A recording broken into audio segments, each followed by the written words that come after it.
संत पेतरुस का दूसरा पत्र अध्याय 3 पद संख्या 12 से 15 और 17 से 18 तक। और उत्सुकता से ईश्वर के दिन की प्रतीक्षा करें। उस दिन आकाश जलकर विलीन हो जाएगा और मूल तत्व ताप के कारण पिघल जाएंगे। हम उसकी प्रतिज्ञा के आधार पर एक नए आकाश तथा एक नई पृथ्वी की प्रतीक्षा करते हैं जहां धार्मिकता निवास करेगी। इसीलिए प्यारे भाइयों, इन बातों की प्रतीक्षा करते हुए इस प्रकार प्रयत्न करते रहें कि आप लोग प्रभु की दृष्टि में निष्कलंक, निर्दोष तथा उसके अनुकूल हों। यदि प्रभु अपनी सहनशीलता के कारण देर करते हैं तो इसे अपनी मुक्ति में सहायक समझें, जैसा कि हमारे भाई पौलुस ने अपने को प्रदत्त प्रज्ञा के अनुसार आपको लिखा। प्रिय भाइयों, मैंने आप लोगों को पहले से ही सचेत किया है। आप सावधान रहें, कहीं ऐसा न हो कि आप उन दुष्टों के बहकावे में आकर विचलित हो जाएं।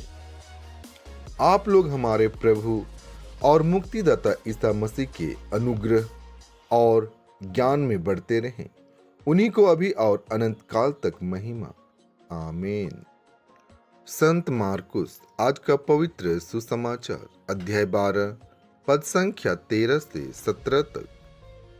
उन्होंने ईसा के पास कुछ फरीसियों और हेरोदियों को भेजा जिससे वे उन्हें उनकी अपनी बात के फंदे में फंसाएं। वे आकर उनसे बोले, गुरुवर, हम यह जानते हैं कि आप सत्य बोलते हैं और किसी की परवाह नहीं करते। आप मुंह देखी बात नहीं करते, बल्कि सच्चाई से ईश्वर के मार्ग की शिक्षा देते हैं। कैसर को कर देना उचित है या नहीं, हम दें या नहीं दें। उनकी धूर्तता भांप कर ईसा ने कहा, मेरी परीक्षा क्यों लेते हो? 1 दिनार लाकर मुझे दिखलाओ। वे 1 दिनार लाए और ईसा ने उनसे पूछा, यह किसका चेहरा और किसका लेख है? उन्होंने उत्तर दिया, कैसर का। इस पर ईसा ने उनसे कहा, जो कैसर का है उसे कैसर को दो और जो ईश्वर का है उसे ईश्वर को। यह सुनकर वे बड़े अचंभे में पड़ गए। इन वचनों के द्वारा आपको आशीष मिले।